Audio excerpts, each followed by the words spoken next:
Welcome to The Point. The primaries are over. The general election is now just more than 90 days away, and absentee voting will start in just over 50 days. One of the big races we'll be watching isn't an individual contest, but rather the collective battle of all candidates for state senate and which party will be in control in January. Republicans have been in the majority for decades, but outgoing Senate Democratic leader Jim Ananich from Flint thinks with a combination of favorable redistricting and the right issues, Democrats are poised to change that. Senator, the primaries are over. Redistricting has been done. After redistricting, you were optimistic about your party's chances, about Democrats making pickups, maybe even finding a majority in the Senate. Tell me, after the primaries are done, and now that we're in the last 90 some days going into this electoral cycle, what your thoughts are about the way this election could change the face of politics in Lansing. Yeah, I mean, I think pretty clearly from the election results of Tuesday, I'm even more optimistic. We had really nothing pulling us out. You know, the governor was running unopposed. Most of the congressionals, other than the one in Oakland County, and Detroit, were mostly already decided. And we saw enthusiasm, coming out to the polls. Most of our races, we had more votes than the combined Republican primary voters got. So I think that's a show of enthusiasm. If you saw what happened in Kansas, where they, protected abortion rights in the state of Kansas with record turnout, I see an enthused Democratic electorate coming out in November, and I still think we have a really good shot to take the majority in the Senate. Well, that would be historic, given the number of years that Republicans have been in control, certainly of the Senate. The House has fluctuated from time to time. Tell me what the strategy, to the degree you can, the strategy is going forward, because you mentioned it just a moment ago. There are a couple of different tracks going on, right? You've got the top of the ticket, which has an influence on the down ballot races. You've got the congressional races, which will kind of fight out on their own. But what do you, as Senate Democrats, need to do? What's the message you need to convey in order to make those pickups? Well, I think, that's a great question. And I think that's, there'll be a number of things that we'll be talking about. And I think, what we've always tried to do traditionally is we try to encourage our candidates and support them in telling stories that are unique to their communities, right? Most often, a candidate that's connected to the community is a better candidate. And we've found that in our recruits up and down across the state. We have people that just really come from the community. In many cases, we saw extremists come out of the Republican primary all throughout state House, state Senate, and in the congressional, especially over in your community, where they're just out of touch with where the voters are at. They may be rock stars in the Republican primary, but that's not who votes in November. And we think with having one of the most restrictive abortion laws in the country on the books, and that I think this election will determine whether or not we criminalize doctors and women for having abortions, even in the cases of life of the mother. And I think people understand it's one of those times where we say at every election, "Oh, it's the most important election." Now there are things that are truly fundamental when it comes to liberty in our state, and it's going to be on the ballot. And I think we're going to make sure we talk about those issues. And I think our matchups between our candidates are very strong. So I think we have a great playbook to talk about accomplishments we've made when we're in the minority. We think we can build off that, and if we get the majority, you can really see some great progress being made. And so I feel very comfortable with the candidates that we have, the message we can talk about, and the things that they failed on for the last 40 years. If you talk about reproductive rights, if you talk about access to abortion, one of the, I think, truisms is, as long as there is divided government, as long as Republicans control the House and Senate, or as long as they control one or the other, as long as there is a Democratic governor, being able to come up with some legislative change to that 1931 law that everybody can agree on seems somewhat unlikely. Obviously, there will be a ballot initiative as well. But what is the fix for that if Democrats don't take the House and the Senate and the governor's office? Well, I think the bigger question is obviously there's a codifying row on the ballot in November, and I hope and I think that will pass. But the problem is if it doesn't, we have the citizens initiative process where you can collect signatures and you can go around the governor. And so if we don't take the state Senate or the state House, obviously my focus is on the state Senate, but I'm working very closely with the state House. They will just try to do something that'll be very unpopular with the voters, but they won't be held accountable to it because it should be, the process is we have to deal with it within 40 days, goes to the ballot box. They never let it go to the ballot box because they always have the votes and they always are in line with what the extremism of the party tells them to do. So they'll get, if you give the anti-choice folks a whole session with Republican control, they will undo some of the work that codifying row will do if they're given the chance. So we have to, we also have, LGBT rights. We have the first openly gay state senator in Jeremy Moss. And he's been pushing, and Republicans. It's a bipartisan effort to acknowledge, some of the civil rights protections that we don't have.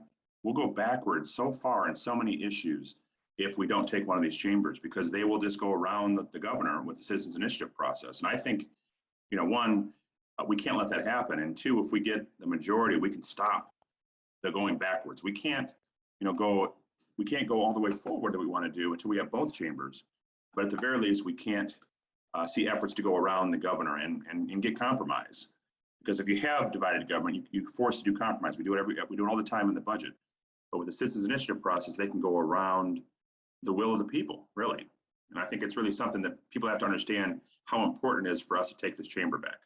How big of a hill is this? I mean, as I talked about, it's been decades, and I understand that there are some issues that may well play in to driving Democratic votes. But how difficult is it when you look at the landscape of trying to take a majority? It's always it's going to be difficult for both of us, right? It's not an easy endeavor. We're going to have to really, all of us put our efforts together and row in the same direction, which we're doing in the Democratic caucus. I have to assume they're doing the same in the Republican. But when citizens draw fair maps, Democrats just get more votes in the state legislature. We do every time. The problem is they've had it gerrymandered for so long, we were unable to win. There was no chance we could win the Senate because it was drawn in a way that there was no possibility. With the citizens map, it is slightly favored for us to win. On election day, we should win. There are 19 seats that are over 50% Democrat. It's just actually now going through the effort of actually, running the campaigns, raising the dollars, having the people on the grassroots. And we're seeing unprecedented amount of volunteers coming out because I think people understand this, the importance of this election. So it's going to be a big effort. We need everyone's help. But I think, the voters have traditionally been with us. And now we have a map that reflects the will of the voters. So we have to go out and accomplish it. But I think we have a real good chance of doing that. You used a word that I'm interested in when you said the districts have been gerrymandered. And I don't think anybody would argue that there were certainly unusual lines that had been drawn over the course of the past several redistrictings. But let me ask you this as somebody who I know is a student of this. When you look at the lines now and you say they are more reflective of the vote, still, there are some pretty unusual districts that were drawn with this redistricting commission. I mean, one district in northern Kent County that was just northern Kent County now goes from Baldwin to Ionia. Is that the way to do this?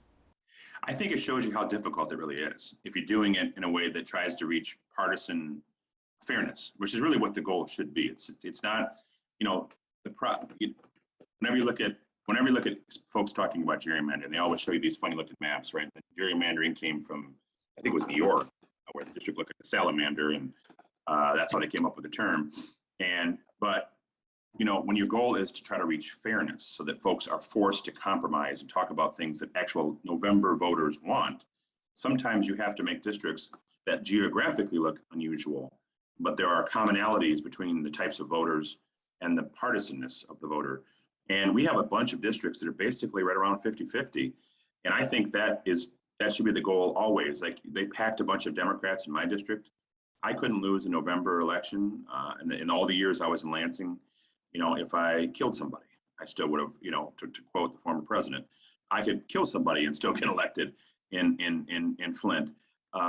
That's not how it's supposed to be. It's supposed to be, I'm held accountable by not just my primary voters, but by the November voters. And I think the Senate map for sure, accomplishes that. So, it may not be it may not win a prize for, Monet may not have drawn the map, but it sure as heck makes sure that we have fairness and that we have opportunities to be held accountable in November, which I think is really the most important thing. All right, we've got a few seconds left, and so I'm going to ask you to take out your crystal ball. I know what you want to happen in November. What are the odds on that happening? That's a good question. I think it's toss up. I think we're going to do it. I think it's 55-45 Dems winning. And I've served for 12 years with Eric Nesbitt. I think he'll make a great minority leader.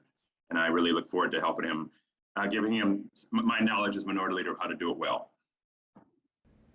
Not so fast, says Republican Senator Eric Nesbitt, who thinks a perfect storm of economic problems and other issues will help propel Republicans into keeping the majority in the Senate. Hear a very different take next. To the Point.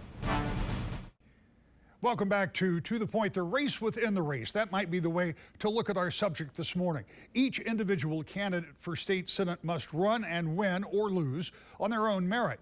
The larger question of which party controls the upper chamber is not up to one candidate, but depends on enough of your fellow party members winning to be able to gain a majority. Republican Senate Speaker Pro Tem Eric Nesbitt is intent on his party staying in power and explains how and why he thinks that will happen. Senator, we've had a lot of conversations over the years. Very often we talk about policy, and we will again, but we're talking about politics because with redistricting and the primaries now in the rear view mirror, you working with your Senate Republican colleagues, take a look at the map and try to decide who is going to have the majority when January rolls around. Obviously, we talked with Senator Ananich, and he is confident and obviously wants Democrats to have that majority. You want Republicans to have that majority. Tell me why you think that might happen. Yeah, so again, we're after redistricting, but once again, as you look at this year, President Biden's unpopularity in this nation in mid-30s right now, the lowest of any recent president. You saw in Virginia and New Jersey last year where they kicked the Democrats' butt up and down the aisle because they're tired of the direction that the country's heading. And I think that's going to come down here to the local level. Biden's popularity continues to plummet. Cost of living continues to increase, inflation continues to increase, crime continues to increase. They have an open border policy. Gas prices are $4 a gallon. This is something where it's on the Democrats' shoulders as you see that the Democrats shut down the Keystone Pipeline. You see Governor Whitmer and Dana Nessel trying to shut down Line 5 to even increase gas prices even more. And you look at Governor Whitmer in her first year in office, she tried to pass a 45-cent per gallon gas tax increase, a 40% increase in small business taxes. That's the wrong direction for the state of Michigan. And I think Republicans have come together around Tudor Dixon to say that we want a different pathway going forward, one with a little less government, one with a little more freedom, lower gas prices, lower cost of living, more opportunity, making sure our schools are actually closed and teachers are teaching and parents are involved with the education of their children. And I think there's a clear direction and a clear time for choosing this fall. And so as I look at it, Republicans have the wind at their backs. I feel very positive that we have the candidates that make sense in each of these districts as you look at. I look at one of our incumbents, such as Senator Bumstead, who I think the Democrats are going to come after, but he's very solid in that Muskegon-Ludington seat. He's somebody that's worked hard to pass that water supplemental earlier this year, to invest in our water, wastewater infrastructure, to ensure that wastewater doesn't go into Lake Michigan or our Great Lakes. He's been a real leader on these issues and growing the economy. Mark Huizenga in Northern Grand Rapids. Mark has been a real true leader in terms of trying to create economic growth for the Kent County region, trying to create more jobs and transformational projects in the city of Grand Rapids. And then somebody like Tommy Brand, who's running, leads with his heart, somebody who's probably the most honest, trustworthy, kindest guy that I know, and is going to be running a very hard race there in Kentwood and Wyoming and Southern Grand Rapids. But he's somebody that I think will really be able to take on and win that state Senate seat. And so those are the three here in West Michigan. I know the Democrats are going to come in hard against, but each one of these three are very active in their community, or people that ensure that they're representing our West Michigan values and that are making sure that they're really fighting the high prices and defending our police and working to cut crime. It would be difficult to argue that everybody in every state is not feeling the effects of supply chain problems and the inflationary pressures that exist in our economy. Obviously, gas prices, though they have come down some, they are still far higher than they were just a couple of years ago. All of that's true, but there are other issues out there, and one of the ones that has been identified, and I think accurately so, as being a driver, at least for Democrats in this election cycle, will be the women's rights, reproductive health rights, and access to abortion. Here in the state of Michigan, that 1931 law is largely not in effect because of action by the courts, but there is no other fallback law. So part of that is going to be a driver. How do Republicans deal with that, and what is your answer to what happens next? Because right now, at very least, there's a lot of confusion in the state about that. Yeah, so that ballot initiative will likely be on the ballot this fall, and I know abortion could be a very personal issue that's out there, but they'll have that choice on the ballot that's there that I think is a pretty radical position that would allow for third trimester, late-term abortions, that would eliminate parental consent for minors to have abortions. I think it's a very dangerous constitutional amendment that's there. However, as you look at each of these individual races around, I think they're going to be voting on those. They may vote one way or the other on that constitutional amendment, but they're going to be voting in each of these individual races on the candidates and the quality of the candidates. And so they'll have their say on that issue on the ballot, but they'll also have the say on who's going to actually fight to bring down the cost of gasoline, bring down the cost of groceries, actually back the blue and fight crime on our city streets. And I think as you look at it, who's actually going to be making sure that our schools stay open, that our students are supported, that our families are involved in families are involved in their students' education, and who's actually going to prioritize infrastructure investment, roads, bridges, and making sure those are fixed and our waterways are fixed, instead of prioritizing just expanding the size and scope of government. And so I do think there's a hard split as you look at it. Who's going to be those common sense, conservative values that actually make a difference in people's lives, grow the economy, lower the cost of living, make sure that kids are being educated in school, and who are those far left liberals that are just going to be bomb throwers and really I think take the state backwards and take it backwards, and whether it's the shutdowns or whether it's the closure of the schools, higher taxes.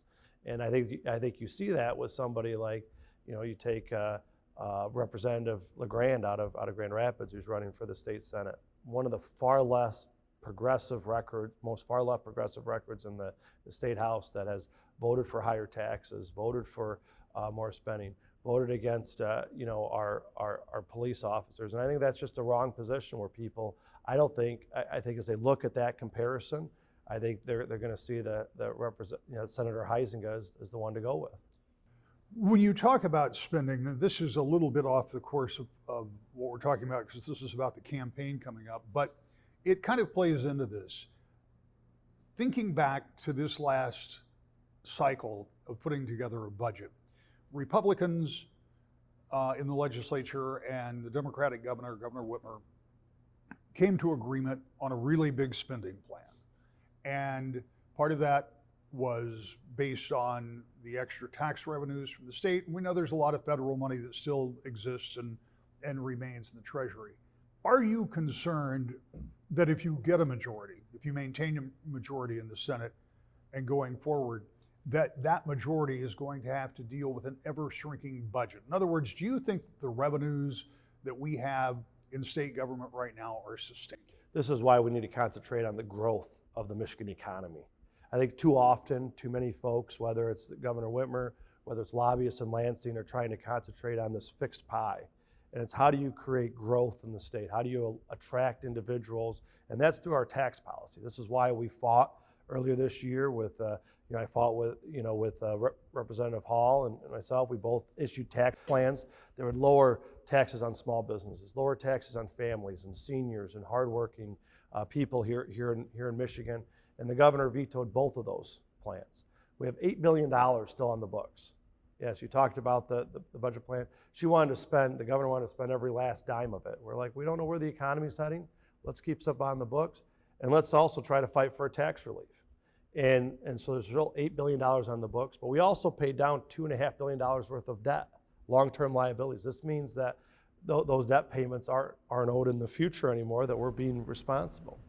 And so as I look at it going into next year, I think, and the year after and the year after that, is how do you grow the state's economy? How do you attract people, businesses, and jobs? And I think that's through lower taxes, less regulations, providing the opportunity for capital, improving our infrastructure, improving our schools, making sure our schools, daycares are open and accessible, and supporting our families and seniors and hardworking small business owners. We are in the closing moments of this conversation, and clearly you and your colleagues want to maintain the majority. So now I'm going to ask you to make your prediction. Obviously, that's what you want. How likely is that to happen from the standpoint that you're a student of politics, you understand what all of the headwinds are and what some of the positives may be for your side of the aisle? What does this look like in January? Yeah, I'm confident that we'll return out of those 38 seats, at least 21 seats to be Republicans, if not higher. I think that's kind of the baseline as I look at it with our candidates, with the message that we have about, lowering the cost of government, lowering the cost of inflation for hardworking families here in Michigan, lower the burden of government on hardworking families, investing in infrastructure, and stopping this crime wave that we see around the country. And so I think there's a binary choice, that's out there. I think the Democrats take you one way in terms of a path of socialism. The Republicans will take you another way in terms of hope, growth, and opportunity for families, small business owners, seniors, farmers around the state, and trying to attract new people here into Michigan, new businesses, new capital to grow, to make us more successful in our next generation wanting to live here in Michigan instead of moving out of the state. Both Senator Ananich and Senator Nesbitt have their own reasons for wanting their respective party to be in the majority. When we come back, why it matters. Whichever party controls the Senate next year will have the ability to help the next governor pursue policy objectives or keep those policies from going into place. Divided government has been the rule for the last 4 years. This year's election will determine if that will continue. We'll see you next week. To the point.